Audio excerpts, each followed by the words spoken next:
Hello, hi guys! Magandang hapon sa inyo lahat.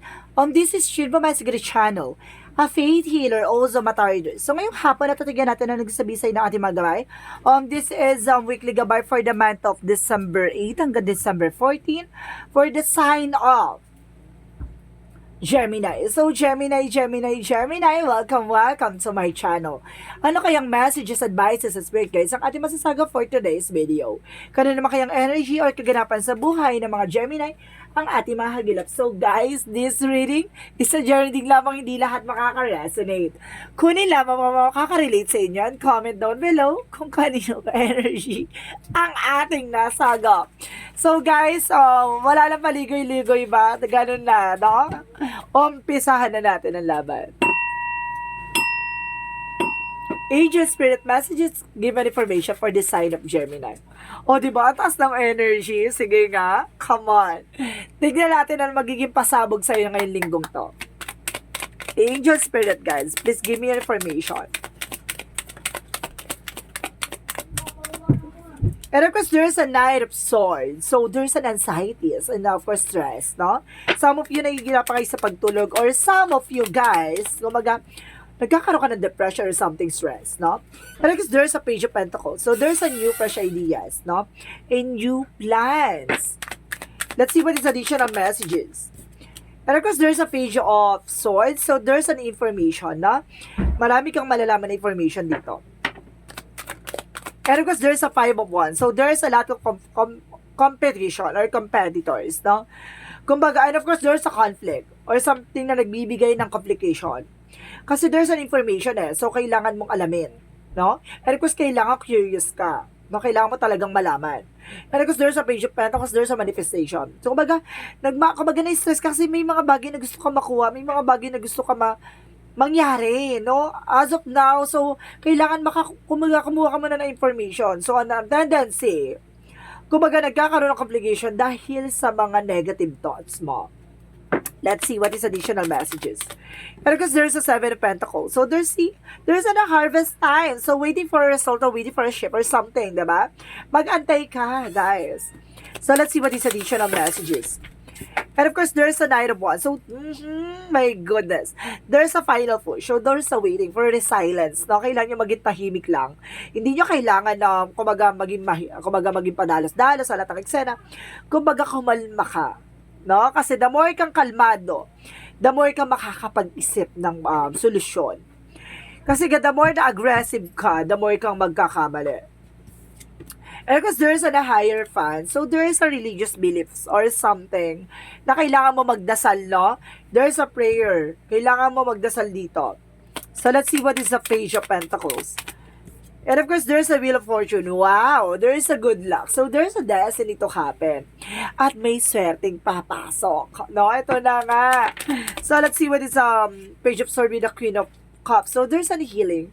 Itong information na to magdadala sa ng healing. And of course, kumbaga, protections, no? And of course, guys, with the Five of Wands, there's the World card. So, guys, some of you baka nag-ano ka ng travel, something na ganon. Kumbaga nag-antay ka ng information, gusto mong mga ibang bansa, or something natin may documents mo. Or some of you guys, there's a success talaga dito, no? Kumbaga, there's a lot of competitors or there's a lot of competitive dito sa eksena na to. So, sinasabi sa'yo dito na maaari mag-success ka at may travel ka. May mga circumstances lang dito na nagbibigay sa'yo ng complication. And because there's a Four of Wands, so there's a celebration coming in for you. So, magkakaroon dito ng celebration na matagal mo nang inantay. No? Maaaring yung mga bagay na inantay mo at yung mga bagay na, kumbaga, pinaghirapan mo. So, this is the moment na there's a harvest time. So, there's a paying off. So, let's see what is the Knight of Wands. Knight of Wands represents the Star card. So, see? There's a wishes coming true. So, ibig sabihin dito, there's a resilience. Kailangan mo lang maging tahimik. Hindi mo kailangan maging bulgaran or ano man, diba? Kailangan mo lang talagang maging tahimik at kalmado. Kasi there's a healing and miracle and of course, there's a hope and a wishes fulfillment. Diba? Kumbaga, parang ano yan diba? Parang lion yan or tiger. Kumbaga, kapag umatake yan, tahimik yan. Pero kapag sumunggab yan, grabe. Gano'n. Kumbaga, wala yung pinakaiba, diba? Yung mga parrot, diba? Madaldal man, maingay man yan. Pero, diba? Walang sinabi or something, diba? Kumbaga, nakakalipad yan, pero hindi gaanong katayog, no? Ganon din yung yung eagle, 'di ba? Hindi siya maingay. Pero kapag umatake yan, palusong talaga, pak, 'di ba? Magugulat ka na lang. Ganon. Kaya kailangan resilience, kailangan maging tahimik ka lang para magugulantang sila kung anong pagbabago mangyayari sa buhay mo. Kasi there's a destiny. Healing, travel, diba? And of course, celebration. So let's see what is the Knight of Swords and of course the Hierophant. And of course, oh my goodness, there's the Moon card, there's the Truth Reveal. So some of you, there's an illusions, no? Maaaring kaya ka stress dahil sa illusions mo or something, there's negative thoughts, no? Pero there's the Moon card for a Truth Reveal. Kumbaga marami kang malalaman dito, no? At marami kang matutuklasan. So let's see what is the Page of Pentacles and of course the Wheel of Fortune. And of course, guys, there's a Hierophant. And of course, there's a lesson. High Priestess, sorry. There's a High Priest, there's an unexpected moment, or there's a hidden agenda. So, may mga bagay na kailangan kalmado ka at panatiliin mong, kumbaga, secure and private yung iyong mga informations, no? Kumbaga, sinasabi dito, there's a destiny to happen, at magdadala sa ito ng mga unexpected moment. So, there's a hidden and mystery behind. So, may mga bagay na hindi ka pa nakikita. And of course, parang pag ikot ang kapalaran nito, kumbaga, masu-surprise ka, jackpot ka, ganon. So, let's see what is the Page of Swords and the Queen of Cups. And of course, there's an Ace of Wands. So, there's a new beginning coming in for you. See, it's a bagong simula at bagong pagbabago at bagong idea. Diba? So, let's see what is the Five of Wands in the Word card. And because there's a Six of Swords, sorry. There's a transition. So, makakaalis ka na sa sitwasyon. So, see, this is the moment na travel ka talaga. Double clarification, travel. Makakalayag ka na. Lalayag ka na. Lalayas ka na. So, let's see. What is the Seven of Pentacles and the Four of Wands? So, there is a Five of Pentacles. So, sinasabi sa'yo dito na, kumbaga, makaka-recover ka na about sa finances. Na, kumbaga, this is the recovery from the pain, from the, di ba, financial loss or poverty. So, this is the moment na a celebration is coming in for you. A turning events, no? So, let's see what is the Knight of Wands and the Star card. And of course, guys, there's a Ten of Cups. There's a happiness. Wow! Magkakaroon ka na kaligayahan dito, talaga magdadala sa isa sa wishes, no? Wishes coming true talaga. Parang happiness na lang for, happiness for a lifetime. Parang gano'n. And because the outcome is the Four of Swords. Listen to your intuition and listen to your gut feelings, no? Kailangan makikinig ka sa mga inner voice mo, no? So, let's see what is additional messages for career. For career muna tayo, guys. For career is a lot, there's a Three of Swords, no? Maraming inggitera. Pagdating sa career mo, maraming mga inggitera. There's a soul searching. Ibig sabihin dito, there's a spiritual battle. Ibig sabihin dito, may kinalaman daw about sa spiritual. Some of you, kumbaga, meron dyan na, kumbaga, nagdadasal na, kumbaga, pabagsakin ka, or some of you, baka meron dyan gumagawa ng hindi maganda para maging matumal ang iyong negosyo o hanap buhay, no? Kumbaga, kahit anong kayod mo, no? Kumbaga, back to zero ka again. And because there's, oh my God! There's an Ace of Pentacles. So, ibig sabihin, pagdating talaga sa career mo or business mo, there's a big money coming in for you. And big opportunities. Come on! Oh my God! So, let's see what is additional messages for love life. Sa love life mo is the Fool card. So, wag ka magtitiwala, no? There's a backstabbing. The Fool card is a leap of faith. And of course, the Knight of Swords. Pag pinagsama, wag kang maniniwala, wag kang magtitiwala sa mga nasa paligid mo, wag kang magpapalaki ng ahas. Maraming traidor. No? Maraming backstabbing. So, let's see about naman sa health. About sa health. So, there's the Sun card, and of course, there's a Justice. Oh my God! There's a Justice, and of course, the Sun card, there's a pure positivity. Parang sinasabi talaga na, kumbaga, makukuha mo yung hustisya pagdating sa health mo. Kumbaga, sinasabi sa'yo dito na, kumbaga, magkakaroon ka ng, kumbaga, kaligtasan, kagalingan sa anumang uri ng karamdaman. Power ito, ha? Ang ganda ng reading mo. No? So, let's see what is additional messages for magical fairy messages. Okay, thank you. Tingnan mo daw muna natin yung pinaka-outcome ng story mo, no? Ang pinaka-outcome is the Seven of Wands. Protect your power, protect your energy. So, kailangan mo proteksyonan mo yung grounds mo, no? At poproteksyonan mo yung sarili mo. At poproteksyonan mo kung ano man ang meron ka. Relasyon, finances, career, and health. Protect your power. Now, the death card represent an ending and a new beginning. May mga bagay na matatapos na, may mga bagay na magsisimula, no? And kung sa transformation, kumbaga there's a Scorpio seasons, kumbaga sinasabi dito, there's a rising from the ashes, diba? The death card. So, let's see what is additional messages for magical fairy messages.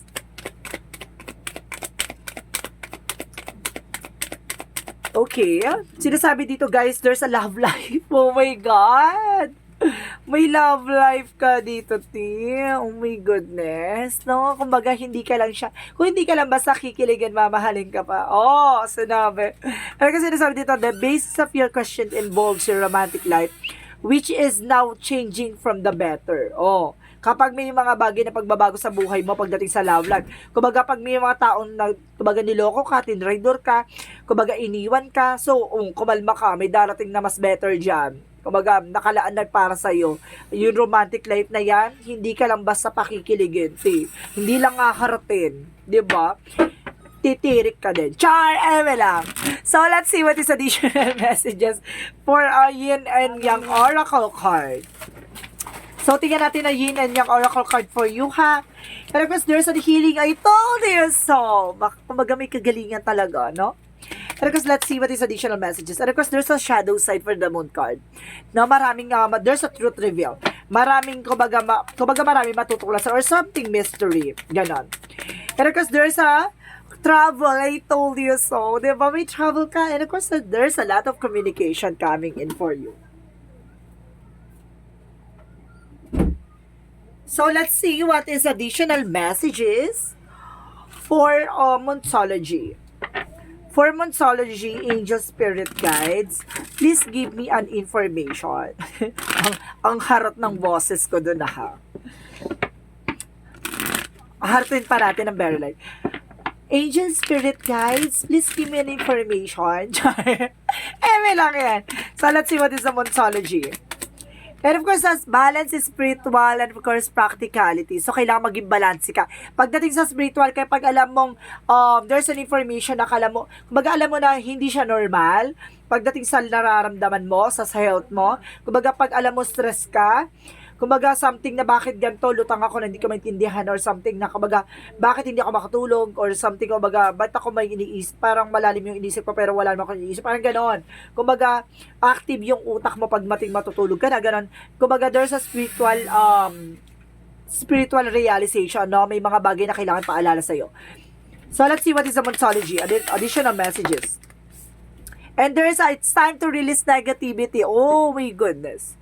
So, kailangan mong alisin yung mga negativity, negative thoughts, negative attitudes, although a negative environment, no? There's a toxicities. So, let's see what is additional messages for Archangel Michael. Ano chika ni Archangel Michael dito, no? And guarded and protected. So, protektado ka at ginagabayan ka. Oh, sabi mo dyan. Diba? Ginagabayan ka ng ating gabay, na ating Archangel. And honor and trust your feelings. Na kumbaga pinapasok niya to sa iyong intuition rather sa iyong vibration, no? Kumbaga magtiwala ka sa mga nararamdaman o even sa inner voice mo, no? Kumbaga mayroon diyang something information, babala, ganon, or divine intervention, paalala sa'yo. So let's see what is additional messages. And of course, sinasabi dito, there's a deep cellular healing. So, there's an emotional healing and of course, physical, no? So, there's a double clarification that there's an healing behind the scenes. Okay? May kagalingan ka dito at paggagalingin ka sa anumang uri ng bagay-bagay dyan sa paligid mo.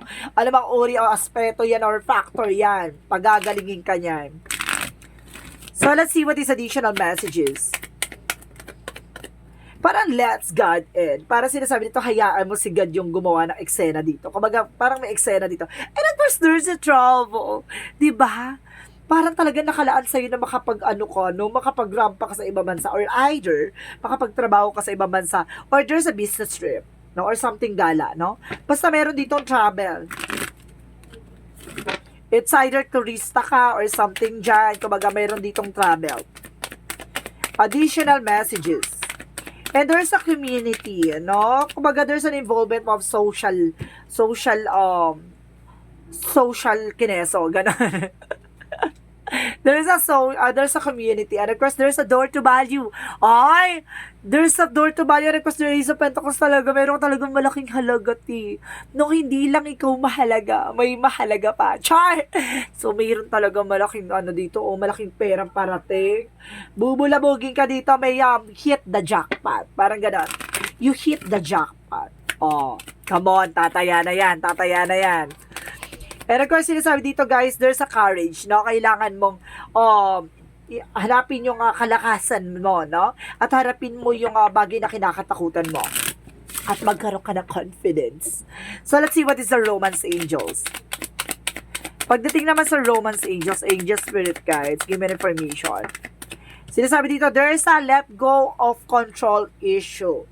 Allow your situation to unfold naturally. Di ba? Hayaan mo mangyari mga bagay na mangyayari. Di ba? Hayaan mo sigad na yung gumawa ng paraan. Di ba? Wag mong kontrolin, wag mong harangin, wag mong pigilan.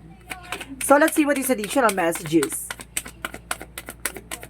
Additional messages for Angel Spirit Guides. And of course, there's an author. So, some of you, kumbaga, ikaw yung magsusulat ng kapalaran mo. And of course, there's a let go. May mga bagay na kailangan mo i-let go. No? So, let's see what is Archangel Raphael messages for you. What is Archangel Raphael messages for you? Unconditional joy. So, meron dito kaligayahan, no? Na talagang hindi mo mamatatawaran. Marami kasi nga meaning unconditional love. Sa animals, kumbaga sa material thing, no? Kumbaga ang kaligayahan mo, hindi mo masusukat kung ano man yung uri yan. No? Tao man yan or bagay or hayop, diba? Or animals or something na magbibigay sa'yo ng kaligayahan. So, let's see what is a chakra. And because there's an impartiality. So, okay, panatiliin mo maging balance, no? Sa anumang uri ng bagay yan. And of course, sinasabi ng chakra dito, there's a faith. Oh my God! Talaga sinusubukan na pananampalataya at tiwala mo dito sa ating poong may kapal at sa ating Ama, na ating, and of course, sa ating universe, no? So, let's see what is Jesus loving quotes. Let's see what is the Jesus loving quote. Angel Spirit Guide, please give me information for Jesus loving quotes. Pero kasi sinasabi dito na according to your faith, be into you. Talagang pinangangalanda ka na there's a faith. No, kung naniniwala ka sa akin, parang ganun sinasabi gan. Kung naniniwala ka sa akin, ipagkaloob mo sa akin, kumbaga hayaan mo, surrender mo sa akin lahat ng eksena. 'Di ba? Parang ganun. Kumbaga may mga bagay na sinasabi, oh my goodness, ngayon ko lang nakita guys. Oh my God! There's the sun, the star, and the star, the sun, and the moon. So, ibig sabihin, guys, naka-line up na yung mangyayari sa inyo. Oh my God! Kapag lumabas to sa cards, guys, ha, ito lang ha, ang sinasabi ko, pag lumabas to tatlong cards na to sa inyong reading, sinasabi ko sa inyo, jackpot to. No, kasi there's an information dito na parang naka-line up na. Kumbaga, there's a lot of revelations, informations, and of course, there's a positivity that brings you an healing and of course, a miracles. No? Kapag talaga to itong tatlo na to lumabas talaga sa baraha mo, sinasabi ko sa inyo, babaligtad ka talaga. Char! May lang, mapapatumbling ka talaga.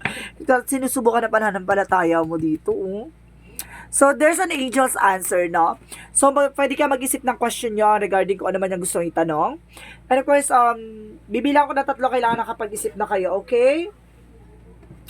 Okay.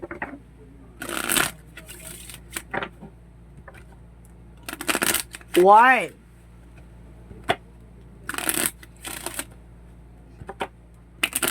Two.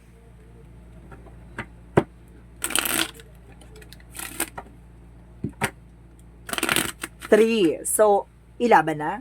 Angel's answer, give me an answer for this reading.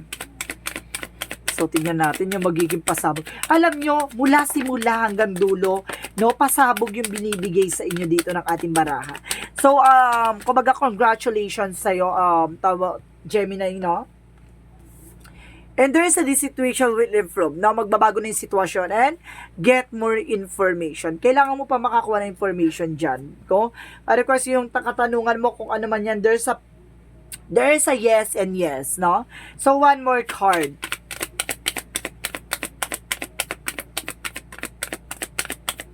One more card, Angel's answer. Please give me an answer for this reading. And don't stop. No, wag mong titigilan, wag kang hihinto. Pagpatuloy ka lang. So there's an angel's number, guys, no? This is the angel's number. So tingnan natin kung anong gusto sabihin sa ng ating baraha, no, para sa ating angel's number. Give me information po. There's a 24. I am generous. Wow, generous. Totoo ba? So, sige, basahin natin yan. You have a heart of a gold and are very skilled in maintaining balance. Stable relationship, you are loyal to your loved ones and are able to be nurturer and protector and provider all at once. So, see, Toroy, di ba sana all faithful? Oh my goodness. So, sinasabi sa dito na, kumbaga, napaka-generous mo, no? Kumbaga, napakabuti ang busila kang puso mo, no? At talagang kaya mo mag-sacrifices sa ngalan ng pag-ibig at pagmamahal, kung ano naman yan. Kumbaga, sa mga taong mahal mo sa buhay, kayang-kaya mo magsakripisyo. So, there's a let go of control issue. Kailangan mo lang pakawalan yung mga bagay na dapat mangyari. Huwag mong pigilan, bagkos hayaan mong mangyari. No? Kumbaga, ibibigay sa'yo with the greatest benefit of yours, kumalma ka. So, this is the messages of life, guys. So, tingnan mo kung anong gusto sabihin sa'yo ng ating angel spirit. Angel spirit, so, remain in the light. So, sinasabi dito, today, I observe, I take time to think calmly and wisely, and I go forward with complete confidence, knowing I will succeed. No matter what happened today, I will remain in the light. I will maintain my faith and my equilibrium in this way. I nurture my soul and become a stronger and steady representative of the light. So, panatiliin mo na sa kaliwanagan ka. Kahit anong mga dagok ng problema at suliranin mo sa buhay, basta alam mo na magsasucess ka at the end of the time. Maniwala ka. Makakabangon at makakaahon ka. So guys, this is a weekly gabay for the month of December 8 hanggang December 14 for the sign of Gemini. So Gemini, maraming salamat po sa wonderful reading. And of course, maraming salamat sa mga walang sampung support sa aking channel. Lalong-lalo na hindi nag-skip ng ads. Naway pagpalain po kayo ng Diyos at may kapalsiksik liglig na gumapo ang biyaya manabalik sa inyo. Once again, this reading is a general reading namang hindi lahat makaka-resonate. Kunin lamang pa makaka-relate sa inyo and comment down below kung kaninong energy ang ating nasagap. Maraming salamat po and see you in the next video. Bye-bye and babush!